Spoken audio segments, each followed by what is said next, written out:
వరంగల్ ఖమ్మం నెలకొండ పట్టభద్రుల ఎమ్మెల్సీ ఎన్నిక ఫలితం రెండో ప్రాధాన్యత ఓట్లతోనే తేలనుంది. మొదటి ప్రాధాన్యత ఓట్లలో గెలుపునకు సరిపడా ఓట్లు ఎవరికీ రాలేదు.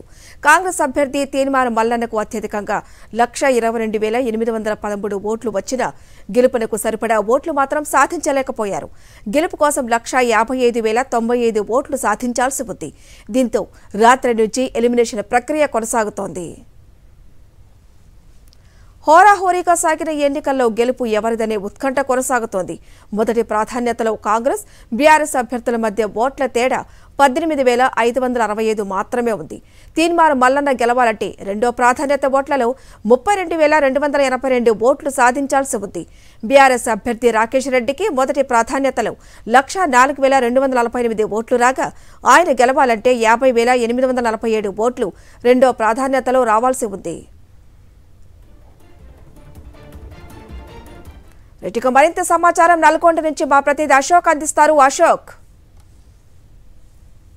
ప్రస్తుతం వరంగల్ ఖమ్మం నల్గొండ పట్టభద్రుల ఎన్నికలకు సంబంధించి ఎలిమినేషన్ ప్రక్రియ కొనసాగుతుంది. ఇప్పటి వరకు మొత్తం పోటీ చేసినటువంటి 52 మంది అభ్యర్థుల్లో 24 మంది అభ్యర్థులను కూడా ఎలిమినేట్ చేసినటువంటి పరిస్థితి కనిపిస్తుంది. మరొక మిగిలినటువంటి 24 మంది అభ్యర్థులను కూడా ఎలిమినేట్ చేసేటువంటి ప్రక్రియ ముగిసిన తర్వాత లీడ్ లో ఉన్నటువంటి తీన్మార్ మల్లన్న, రాకేష్ రెడ్డి, ప్రేమేందర్ రెడ్డి, అశోక్ 4 అభ్యర్థులు మిగులుతారు.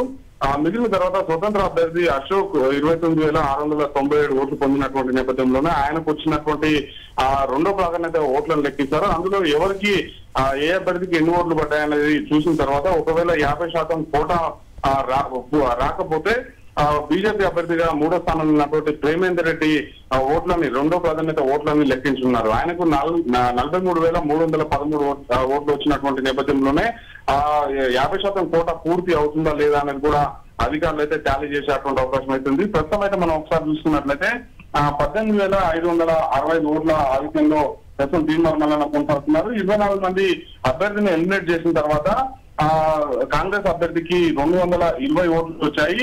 బీఆర్ఎస్ అభ్యర్థి రాకేష్ రెడ్డికి 139 ఓట్లు వచ్చినటువంటి పరిస్థితి కనిపిస్తుంది. ప్రేమేందర్ రెడ్డికి 118 ఓట్లు, ఇండిపెండెంట్ అభ్యర్థి అశోక్ కి 76 ఓట్లు వచ్చినటువంటి పరిస్థితి కనిపిస్తుంది. అయితే తీన్మార్ మల్లన్న గెలవాలంటే అతని గెలుపుకి ఇంకా ఏదైతే ఓట్లు కావాల్సినటువంటి నేపథ్యంలోనే స్వతంత్ర అభ్యర్థిని అశోక్ ని ఎలిమినేట్ చేసిన తర్వాత కోటా పూర్తి అయ్యేటువంటి అవకాశం అయితే కనిపించట్లేదు. ఈ నేపథ్యంలోనే మూడో స్థానంలో ఉన్నటువంటి బీజేపీ అభ్యర్థిని ప్రేమేందర్ రెడ్డిని ఎలిమినేట్ చేస్తూ ఆయనకు వచ్చినటువంటి రెండో ప్రాధాన్యత ఓట్లని లెక్కించిన తర్వాత కోటా పూర్తి కాకపోతే ఏం చేయాలనేది కూడా అధికారులు ఏదైతే ప్రకటించేటువంటి అవకాశం అయితే కనిపిస్తుంది. ప్రస్తుతం అయితే కౌంటింగ్ అయితే కొనసాగుతుంది.